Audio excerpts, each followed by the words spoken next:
Since so many of you requested this week is about another photography logo.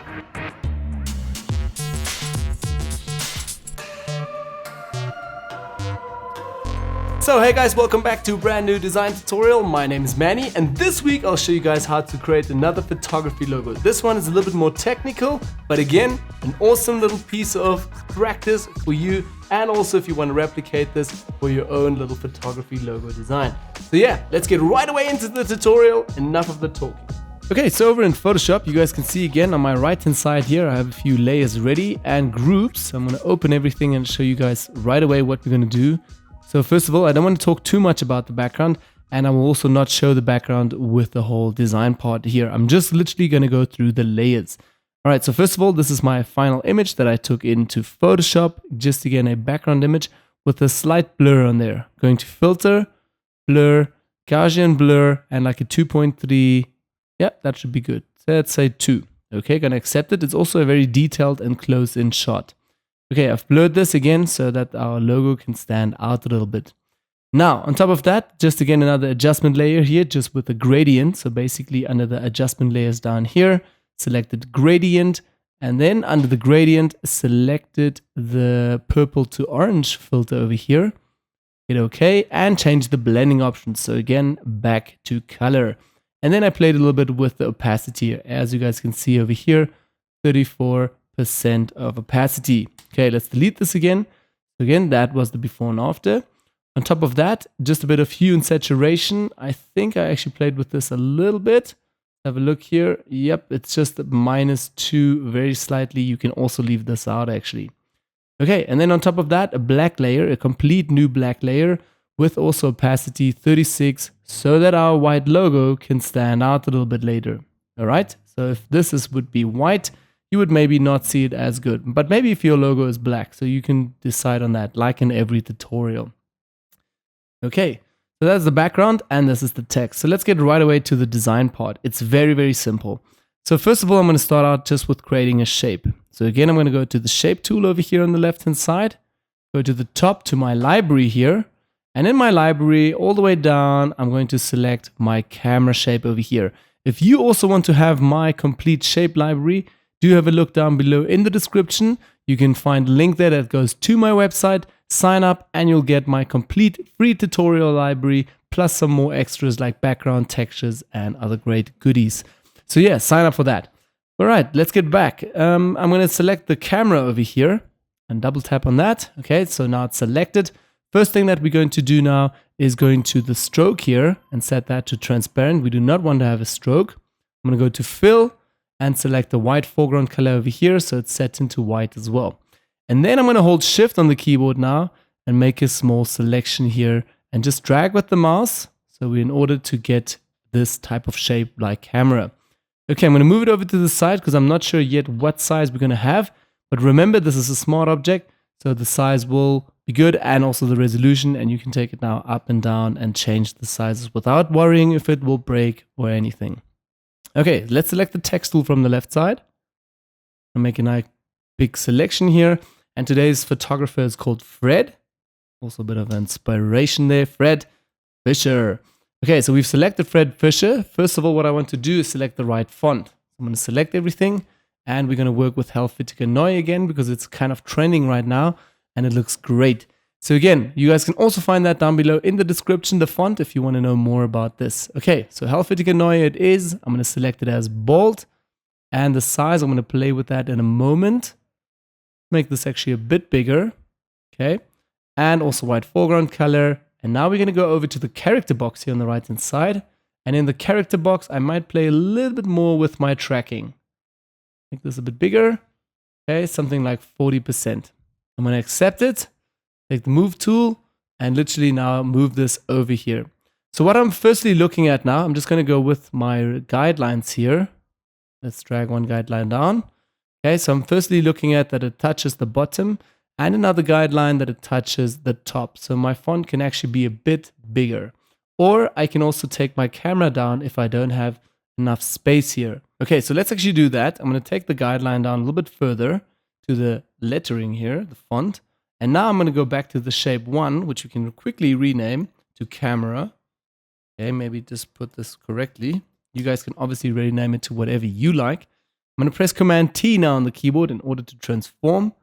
So Command T. If you're a Windows person, please press Control when I say Command. So for you, it's Control T now. For the Mac guys, Command T. Getting confused here. Anyways, I'm going to hold Shift on the keyboard. Keep on holding. Select the mouse, select the anchor point, and just drag this down a little bit until it touches again the top border. Okay, accept it. Move tool, literally move this over a bit with the spacing. And great. And I think my spacing of the font is a bit too much. So I'm going to select it again, go back to character box, and actually take this down to like -60, -20. Yeah, it also depends on what you like. Maybe you like it a bit more together, like this, or a little bit apart. I'm going to go with like -60. Okay, great. And keep it to that. Accept it again, and there you go. Also, if you don't have the character box, simply go to Window and select the character box over here. Great. I'm going to select now both of these layers, camera, and hold Shift on the keyboard. Select Fred Fisher, the name. And let's just move this somewhere into the center here. Okay. I'm also going to remove the guidelines under View, clear the guides, and now we just have the name. Right. So now next up is again the text tool, big selection, and we're going to write now photographer, videographer, graphic designer, whatever you have. Okay, so photography. Let's keep it with photography instead of photographer. So Red Fisher photography. Maybe it's a sports photographer. That's why we also have this nice sporty background. Okay, I'm going to select all of it. First of all, Helvetica Neue it is again. You guys can again find it in the description, but this time not bold. I'm going to go with light. And also ultralight is there too, but it might be a bit heavy. Okay, take the font all the way down so it's nice and small. Something like 10%. Let's actually type 10 over here. Great. I'm going to accept it first of all, so I can move it here under my camera. So now again, with the guidelines here, I'm going to place one guide over here. So it starts again with the camera. Let's actually zoom in there. So you get right away to the spot. Okay. Also again, if you guys don't know how to work with the rulers and with guidelines, have a look on the channel as a tutorial teaching you how to work with the beginner stuff. Again, a 101 beginner playlist. Then I'm also going to take again another guideline here, drop it here at the end. Okay, somewhere around there. Great. So let's double tap on photography again. We're back in the text editor. Next step, again on the character box, I'm going to push this all the way up until we reach the line with our Y there. Photography. And I think it's still too big. I'm going to make it a bit smaller. Okay, 8, 6. Let's try 6. That's a bit too small. Let's try 7. 7 is actually good. Okay, and I'm going to take the tracking again all the way up. And like so. Okay, a little bit more. And accept it because at the front here we still have a bit of space. Now with my moving tool, left and right, I can just position this a bit. And my character's tracking is a bit too much. Like so, it's going to be 4440 now. 4,440 tracking. Okay. And that's basically it. Again, back to view, clear the guides, and zoom out a little bit. And first of all, have a look if you can even see and read this. If not, go back with the text tool. Just press T on the keyboard or double tap here onto your layers. And now I'm going to switch it from light to regular. So it's a bit thicker. Let's have a look at that. Yep, and that's a bit better. One more try. And again, this time instead regular, medium. Okay, and I actually like that a bit more. Medium just stands out a bit more. Then again, remember, taking Red Fisher or Fred Fisher and photography plus camera, press Command G on the keyboard, and you can put this together in a group called a text. I keep on messing this up.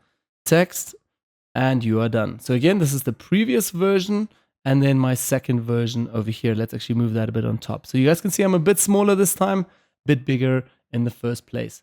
So again, obviously I'm doing this quite quickly. Take a bit more time when you do this. So yeah, that's my first before and after. And then finally, you can still go to the background and play around with this layer if you want in order to make this a bit more darker or a bit more brighter. Great! That is it, guys. A super easy technique to replicate and create your own photography logo in Photoshop in only a few minutes. Anyone can do this. It's just a matter of practice. So yeah, thanks again guys for watching. If you have any comments, leave them down below in the comment box. Any frustrations or anything that you really liked about this channel, let me know down below in the comment box. I read every single comment and reply.